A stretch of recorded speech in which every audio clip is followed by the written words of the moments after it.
Hello everyone, welcome to Unique Digital Campus. Let's start with a small introduction. My name is Pankaj Sharma and I am the faculty of Reasoning and Mathematics.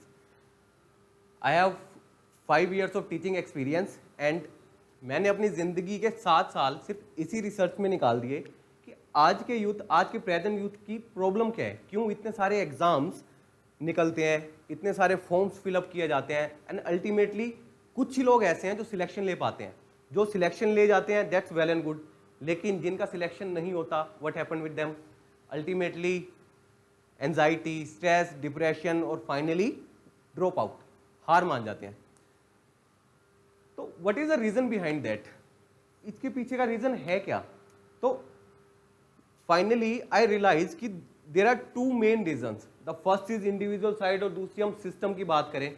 तो system की बात करें तो सीधी सी बात है, जितनी देर में हमारे यहाँ पे एक एग्जाम कंडक्ट होता है उतनी देर में डेली सोप के सीरियल के 6 सीक्वल आ जाते हैं, नागिन 1 2 3 4 5 6. ठीक है. और आपने रियलाइज किया हो जब आप स्कूल में थे, कॉलेजेस में थे, तो क्या होता था, हर 3 महीने 4 महीने 6 महीने के रोटेशन में आपके एग्जाम्स कंडक्ट होते रहते थे.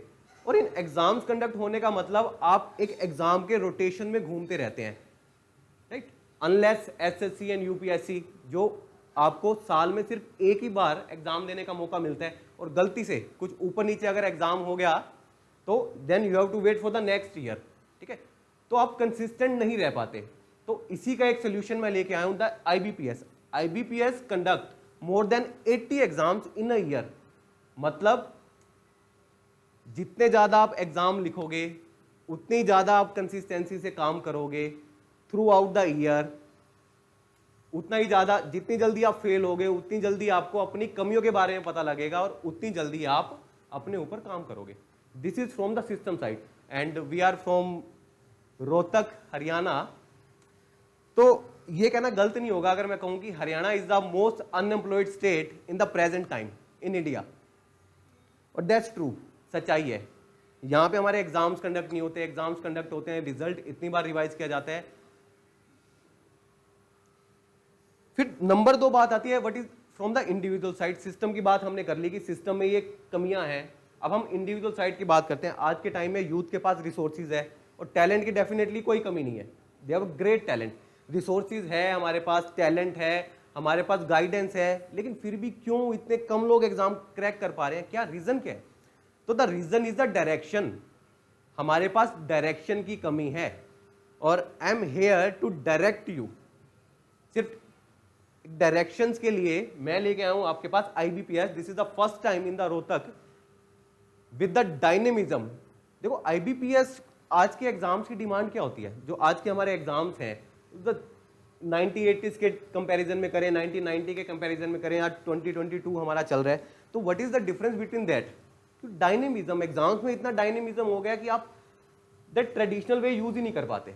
और आईबीपीएस एंड एसबीआई, जितने भी आईबीपीएस अपने एग्जाम कंडक्ट कराते हैं उसमें इतना डायनेमिज्म है कि आपको डायरेक्शन की जरूरत होती है. तो मेनली हम बात करें, आज की हमारी स्टोरी आईबीपीएस के अराउंड ही रिवॉल्व करने वाली है. तो व्हाट इज आईबीपीएस?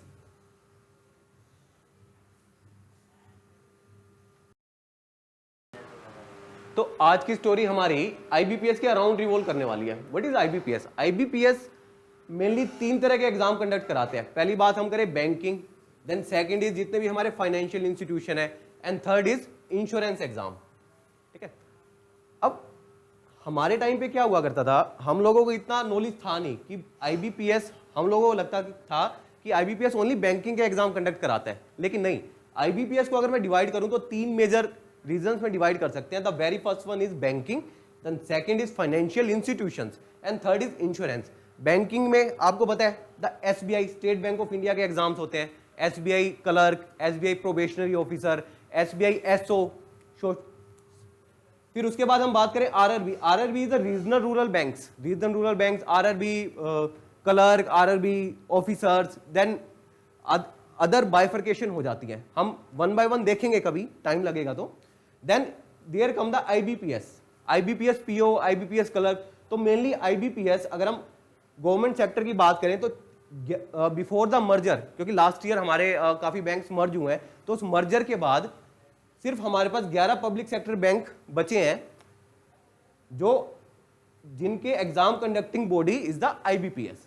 फिर उसके बाद कुछ प्राइवेट सेक्टर्स के बैंक भी हैं। अच्छा, प्राइवेट सेक्टर बैंक लिखने का यहाँ पे मोटो यही है, देखो अब जितने ज्यादा एग्जाम दोगे ना, डजंट मैटर इट प्राइवेट और गवर्नमेंट, ठीक है, उतनी ज्यादा आप एक एग्जाम की रोटेशन में रिवॉल्व करोगे, उतनी ज्यादा आपकी कंसिस्टेंसी बनी रहेगी। एंड नंबर 2, इन सब एग्जाम पैटर्न, इन सबका एग्जाम पैटर्न सिमिलर, ठीक है, there are certain things, reasoning, English, mathematics, इन सबका एग्जाम पैटर्न सिमिलर है। और समटाइम्स हमारे पास ऐसी ऐसी वैकेंसी आती है गवर्नमेंट सेक्टर में जिनमें आपको एक्सपीरियंस की जरूरत होती है। तो अगर प्राइवेट सेक्टर में आप काम कर रहे हैं while preparing for all this things, तो दैट्स वेल एंड गुड, आपकी एलिजिबिलिटी क्राइटेरिया इंक्रीज होता है। देन हमारे पास NHB is a national housing bank. This is, हम बात करें, ये हमारे पास बैंकिंग को इस तरीके से बाइफर्केट किया जाता है। देन फाइनेंशियल इंस्टीट्यूशन हमारे जिस तरीके से RBI is the reserve bank of India, हमारा सेंट्रल बैंक। फिर सेबी की बात करें, security and exchange board of India, उसमें ग्रेड 1 जॉब्स आती हैं, समटाइम्स डिफरेंट टाइप्स की जॉब्स हैं, असिस्टेंट मैनेजर, वो भी सारा आईबीपीएस पैटर्न पे बेस करता है। प्रीलिम्स क्वालिफाइंग जो होता है हमारा नेचर में, तो एक फाउंडेशन बैच होता है, तो फाउंडेशन में सारी चीजें सेम होती है। देन नाबार्ड की बात करें, सिडबी की बात करें, ईसीजीसीपीओ की बात करें, ये हमारे फाइनेंशियल इंस्टीट्यूशंस के अंदर आते हैं। And then finally there come the insurance में हमारे ESIC, employ state insurance corporation, UDC is upper division clerk. Then हमारे पास आता है ESIC HSO, social security officer. ये सारे एग्जाम्स आईबीपीएस कंडक्ट कराता है और इन सबका पैटर्न आपस में मोर और लेस सिमिलर होता है, ठीक है। हाँ, थोड़ी सी वेरिएशंस होती हैं। अगर मैं आपको कहूं कि 80%, 70%, 75% इन सबका एग्जाम पैटर्न सिमिलर है,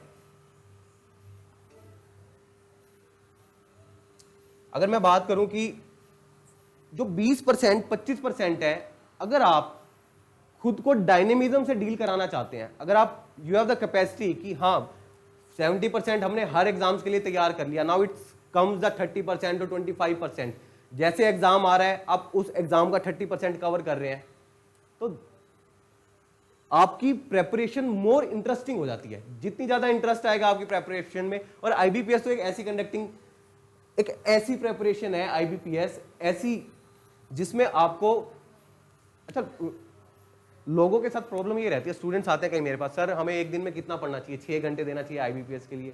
अरे नहीं, आपको जितना मन करता है उतना कीजिए ना। हम जब सिलेबस की बात करेंगे, पिलर्स की बात करेंगे, तो रीजनिंग आता है हमारे पास, क्वांट आता है। Reasoning is the most interesting topic, most interesting subject जितने भी आपके सब्जेक्ट एग्जिस्ट करते हैं इस वर्ल्ड में। और रीजनिंग ऐसी चीज है, अगर आप सारा दिन बैठ के भी करोगे तो आपको और इंटरेस्ट आएगा। आप 24 घंटे के 24 घंटे बैठ के पढ़ सकते हैं, राइट। नाउ कम्स द, हमने अब बात की कि IBPS mainly 11 public sector bank. अच्छा, एसबीआई का एग्जाम्स हमारा अलग से कंडक्ट कराती है IBPS, SBI PO, SBI clerk, और जितने भी बाकी हमारे बैंक्स बच गए पब्लिक सेक्टर के, वो एक ही कैटेगरी में लाई करते हैं। तो हम बात करें हमारे कौन से 11 पब्लिक सेक्टर बैंक है, तो the very first one is Punjab National Bank, Bank of Baroda, Canara Bank, Indian Overseas Bank, UCO Bank, Bank of India, Central Bank of India, Union Bank of India, Bank of Maharashtra, Indian Bank, and last is Punjab and Sind Bank. तो ये हमारे 11 public sectors bank है। अगर हम private sector bank की बात करें तो प्राइवेट सेक्टर में लाइक कर्नाटका बैंक है हमारे पास, नैनीताल बैंक है। देखो, don't go for the private sector bank if you don't want to go, but at least you can give the exam ना, क्योंकि एग्जाम पैटर्न डिट्टो सेम है। अब हम बात करें, अच्छा कुछ अपकमिंग एग्जाम्स के बारे में बात करूं, ये हम अब सिर्फ बैंकिंग सेक्टर की बात कर रहे हैं, हम फाइनेंशियल इंस्टीट्यूशन और इंश्योरेंस की बात नहीं कर रहे। तो अपकमिंग बैंक्स हमारे रीजनल रूरल बैंक के आरआरबी पीओ, आरआरबी क्लर्क, इसके रजिस्ट्रेशन एक्चुअली जा चुके हैं। Then there come the IBPS clerk. IBPS clerk की हम बात करें तो आईबीपीएस क्लर्क का एक्चुअली आईबीपीएस क्लर्क में हमारे पास अभी लगभग 6035 पोस्ट आई हैं all over India, 6035, and out of which देखो 6035 पोस्ट, और इसका I think last registration date है 21। मैं इस पे वीडियो बनाने वाला हूं वेरी सून, कल ही, और उस पर लिखूंगा last reminder to IBPS clerk. Then उसके बाद IBPS PO का नोटिफिकेशन आ जाएगा, SBI क्लर्क, SBI PO, हमारे बैंकिंग के ये अपकमिंग एग्जाम्स। तो कुछ नोट कर पा रहे हो आप कि यहाँ पे दो देखो, RRB PO एक एग्जाम, RRB क्लर्क की second exam, then IBPS clerk 3, IBPS PO 4, SBI clerk 5, SBI PO 6। Within 4 months आपके पास 6 अपॉर्चुनिटीज है। What it means, 6 opportunities. आप 4 महीने में 6 एग्जाम दे रहे हो। लेट्स से चलो आप 1 महीने में 1 एग्जाम दे रहे हो, आप कंसिस्टेंसी मेंटेन कर रहे हो ना अपनी। लेकिन SSC का क्या फंडा है, अरे 1 साल में एग्जाम दे रहे हो, नहीं हुआ फिर नेक्स्ट ईयर फिर वेट करो। और जो कंसिस्टेंसी होती है वो सिर्फ हमारे एग्जाम डेज में ही बन पाती है। ये आपको you know well and good, ठीक है। तो ये हमने अभी सिर्फ बात की बैंकिंग सेक्टर की। अब हमारे फाइनेंशियल इंस्टीट्यूशंस के नाबार्ड का नोटिफिकेशन एक्चुअली आ चुका है, आई थिंक नाबार्ड का। नेशनल हाउसिंग बैंक का भी हमारे पास नोटिफिकेशन दिसंबर के अराउंड शायद आना चाहिए। फिर उसके बाद सेबी का नोटिफिकेशन आ जाएगा। तो अभी जो फ्लो है वो बैंकिंग एग्जाम्स का है। With in 4 month, with in 6 month you can easily get any kind of job, right. IBPS की बात करें, और IBPS की अगर स्ट्रेटेजी की बात करें कि सर कितने टाइम में हम एग्जाम्स क्लियर कर सकते हैं, देखो 2 महीने देयर आर द 2 मंथ्स। 2 महीने आप अपने आप को दीजिए just to cover the syllabus part. 2 महीने अपने आप को दीजिए just to cover the syllabus part. Then उसके बाद 3 महीने खुद को पॉलिश कीजिए, 5 महीने, then just wait for the 6 months. इन 9 महीने के अंदर, सॉरी 3 2 5 6 5 11, और इन 11 महीने के अंदर you can get a banking job, a financial institution job, a insurance job, any kind of job, right. Now come to the next slide. There are certain myths. हमारे पास कुछ मिथ्स भी हैं। मिथ्स क्या है?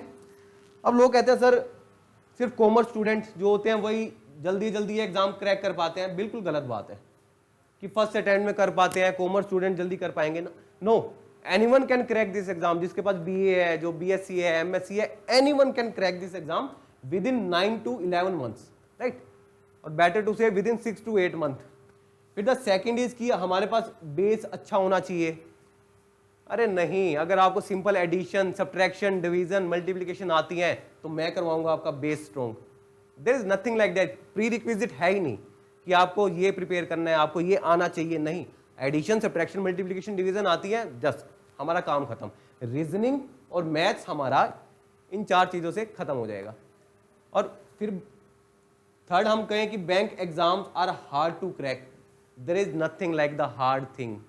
कुछ हार्ड वार्ड नहीं है। जस्ट देखो, डायरेक्शन बैंक के एग्जाम में आपको क्या चाहिए? ज्यादा मेहनत नहीं चाहिए, ज्यादा कोचिंग नहीं चाहिए, ज्यादा डायरेक्शन नहीं चाहिए। आपको जस्ट 2 घंटे बैठ के समझना है कि एग्जाम है क्या, क्या डिमांड कर रहा है exam. You have to take the quick decision. आपको पब्लिक डीलिंग करनी है ना। एक्चुअली एग्जाम्स क्या है? ये पब्लिक डीलिंग। आप पब्लिक डीलिंग में कितना अच्छा कर सकते हैं। जस्ट आपको कुछ नहीं चाहिए। हाँ, as comparison to other exam थोड़ा सा ट्रिकी है ये एग्जाम। डिफिकल्ट नहीं है, मैं ट्रिकी कहूंगा। Now next means is you have to follow lot of books. आपको एक भी बुक फॉलो नहीं करनी, नहीं, नथिंग। आपको कुछ फॉलो ही नहीं करना। अपने नोट्स खुद प्रिपेयर करने हैं विद इन 2 मंथ्स, 2 महीने, क्योंकि सिलेबस कुछ ज्यादा लंबा चौड़ा है नहीं इसका। Then you must have high IQ। अरे नहीं, IQ नहीं है तो बनाएंगे हाई IQ हमें नहीं चाहिए। एंड फाइनली कहते हैं कि लक भी मैटर करता है। देखो, स्लाइटली थोड़ा बहुत तो लक मैटर करता है, बट इतना भी मैटर नहीं करता। आप मेहनत कीजिए।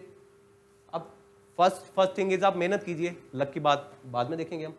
And you have to devote a lot of time in a day and many more minutes. आपको कि 10 घंटे एग्जाम प्रिपेयर करने एक दिन में बैठ के, 6 घंटे देने, अरे नथिंग। आप 4 घंटे डेडिकेट होके दे दीजिए। हाँ, बट क्योंकि आप वर्किंग प्रोफेशनल हैं, वर्किंग प्रोफेशनल भी तैयारी करते हैं इस बैंक के एग्जाम की, स्टूडेंट्स भी तैयारी करते हैं, राइट। थोड़ा टाइम लग सकता है, लेकिन नहीं, इतना टाइम नहीं देना आपको। जब मन करे पढ़िए, मन नहीं करे मत पढ़िए। ये बैंक एग्जाम है और यही ब्यूटी है इस एग्जाम की, राइट।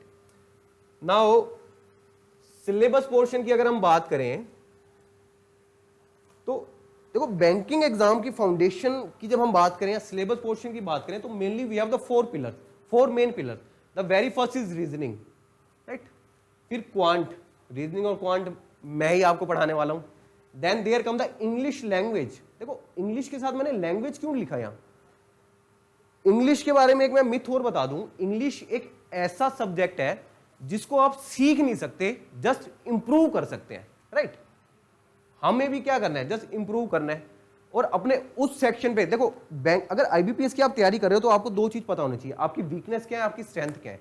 आपकी स्ट्रेंथ है वो आपके साथ रहेंगी, एंड वीकनेस पे काम करना है हमें।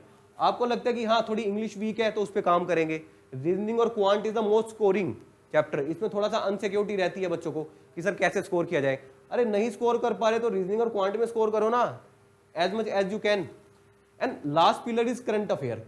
और करंट अफेयर की एक और बात है कि आपको स्टैटिक तैयार नहीं करना, आपको हिस्ट्री नहीं पढ़नी, आपको ज्योग्राफी नहीं पढ़नी, लेकिन एग्जाम में तो आ सकता है, एग्जाम में आ सकता है। छोड़ो ना 2 नंबर का आ रहा है, 5 नंबर का आ रहा है, अरे जो 10 नंबर आ सकता है वो सिक्योर करो ना, करंट अफेयर। फिर हर एक एग्जाम की अपनी भी कुछ डिमांड होती है, जैसे नाबार्ड की बात करें तो एग्रीकल्चर नाबार्ड में आ जाता है। फिर हम अदर्स एग्जाम्स की बात करें उसमें किसी में कंप्यूटर आ जाता है, तो वो एग्जाम की डिमांड के अकॉर्डिंग हम अपने आप को मॉडिफाई करेंगे। But there are the 4 basic pillars, 4 main pillars, reasoning, quant, English and current affair.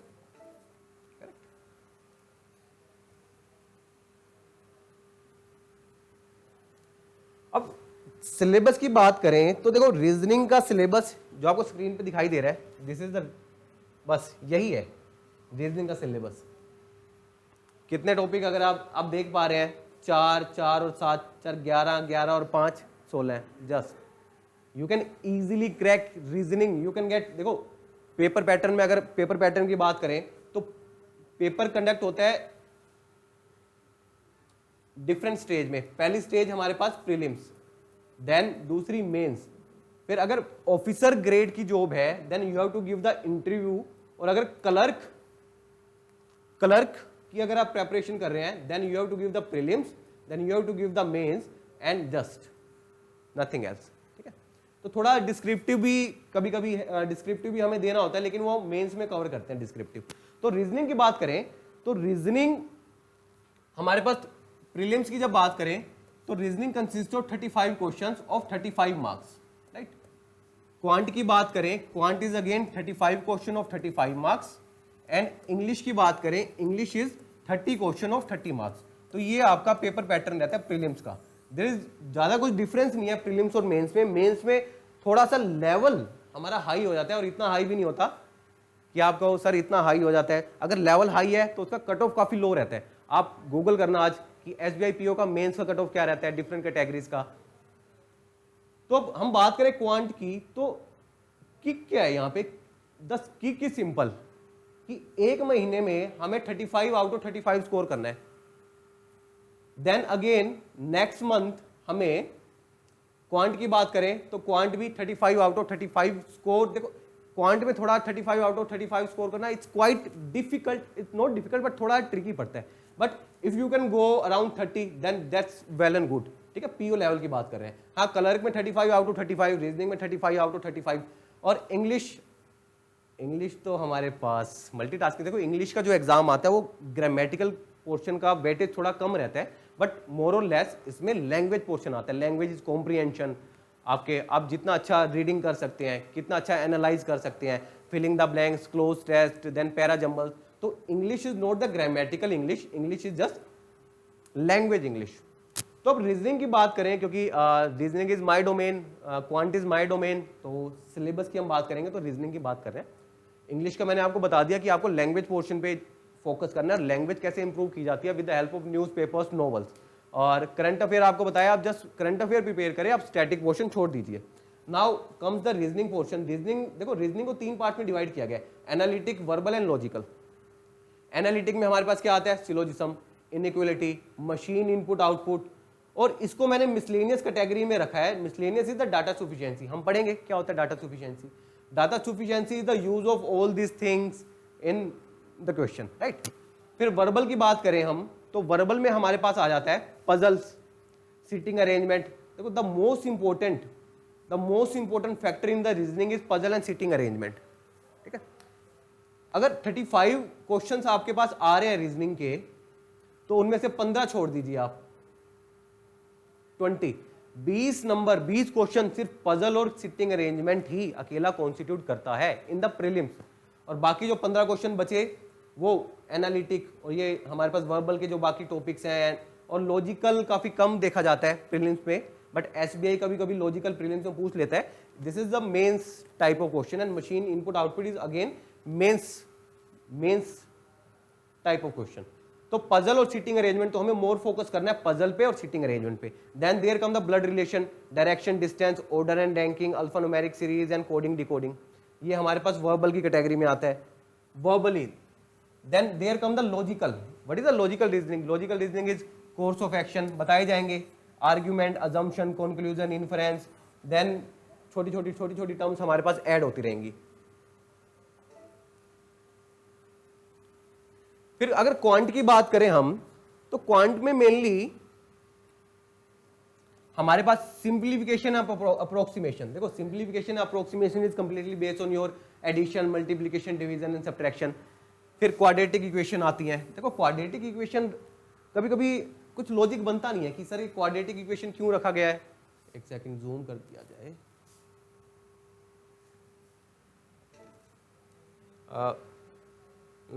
Correct, कि क्वाड्रेटिक इक्वेशन क्यों रखा गया आईबीपीएस में. देखो क्वाड्रेटिक इक्वेशंस को भी हम ट्रिक की हेल्प से सोल्व कर सकते हैं.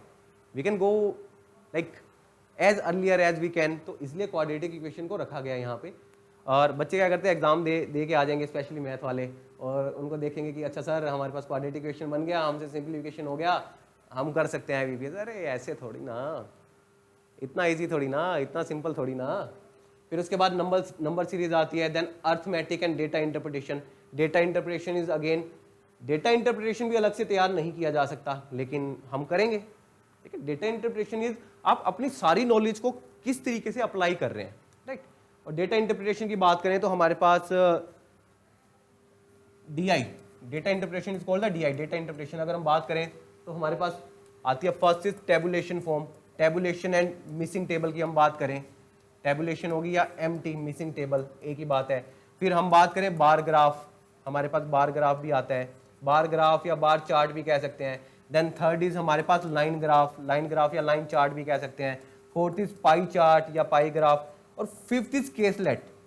केसलेट क्या होता है आपके पास? केसलेट इज टाइप, एक क्वांट में एक पजल होती है जिसमें आपको अपना डेटा भी खुद प्रिपेयर करना होता है और उसको एनालाइज भी खुद करना होता है. लेकिन अदरवाइज जो आपकी ऊपर की 4 डीआई हैं, इसमें आपको डेटा दिया होता है ऑलरेडी, राइट. दिस इज हमारे पास केसलेट. और अब हम बात करें सिंप्लीफिकेशन अप्रोक्सीमेशन, काफी छोटा चैप्टर है. Quadratic equation, number series, data interpretation भी कुछ ज्यादा टाइम नहीं लेगा. Now it's come the arithmetic. Arithmetic के 10 क्वेश्चंस हमारे पास प्रीलिम्स में देखे जाते हैं, 10 क्वेश्चंस. अब बाकी बचे 25 क्वेश्चन.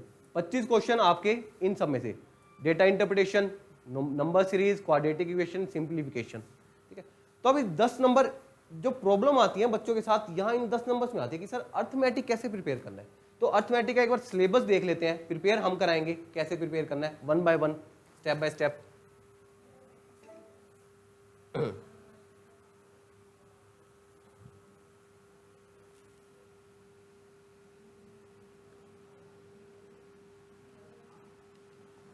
तो अर्थमेटिक की बात करें तो देखो what is the base of arithmetic.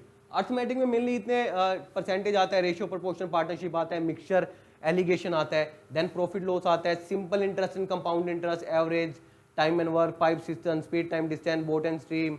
हाँ, कुछ प्रोबेबिलिटी का भी पोर्शन आ जाता है कभी कभी एक एक नंबर में. You can skip that. अगर आप स्किप भी करना चाहो तो कर सकते हैं. देखो हर एक एग्जाम की ना अपनी एक ब्यूटी होती है, लाइक हर एक एग्जाम की अपनी एक डिमांड होती है. करने से ज्यादा आपको ये पता होना चाहिए कि आपको क्या नहीं करना है, राइट. अगर आपको ये लग गया कि हाँ हम यहां से अच्छा कर सकते हैं, प्रोबेबिलिटी हम नहीं करेंगे चलेगा, कॉम्बिनेशन कॉम्बिनेशन नहीं करेंगे चलेगा, बट हमें तो पूरा करके जाना है. क्योंकि कभी कभी एक नंबर भी काफी डिफरेंस क्रिएट कर देता है. लोग देखो पैटर्न क्या रहता है सिलेक्शन का, लोग पहले 3 से 4 महीने प्रीलिम्स में फेल होते रहते हैं 1 से 2 नंबर से. देन उसके बाद मेंस की बारी आती है, 3 से 4 नंबर, 1 से 2 नंबर मेंस में फेल होते रहते हैं, राइट. तो 4 महीने हमारे पास यहाँ लग जाते हैं, 4 महीने यहाँ लग जाते हैं, देन अल्टीमेटली मौका मिलता है 4-5 मेंस लिखने का, कोई भी एक मेंस निकाल के निकल लेते हैं, ये प्रोसेस है। और लास्ट में हम मेंसुरेशन की बात करें, मेंसुरेशन थोड़ा ज्योमेट्री का पोर्शन है हमारे पास, हम सब कवर करेंगे। और पूरा अर्थमेटिक जो डिपेंड करता है वो सिर्फ एक ही कॉन्सेप्ट पे डिपेंड करता है, मेरा मानना ये है, इंक्रीमेंट और डिक्रीमेंट कॉन्सेप्ट पे, परसेंटेज पे, परसेंटेज, इंक्रीमेंट और डिक्रीमेंट, कुछ बढ़ा दिया कुछ घटा दिया, हम देखेंगे वन बाय वन, जब हम करेंगे तो आपको रिलेट होगा। देखो हर चैप्टर आपस में इंटरडिपेंडेंट है, हर चैप्टर आपस में डिपेंड करता है किसी ना किसी वे से।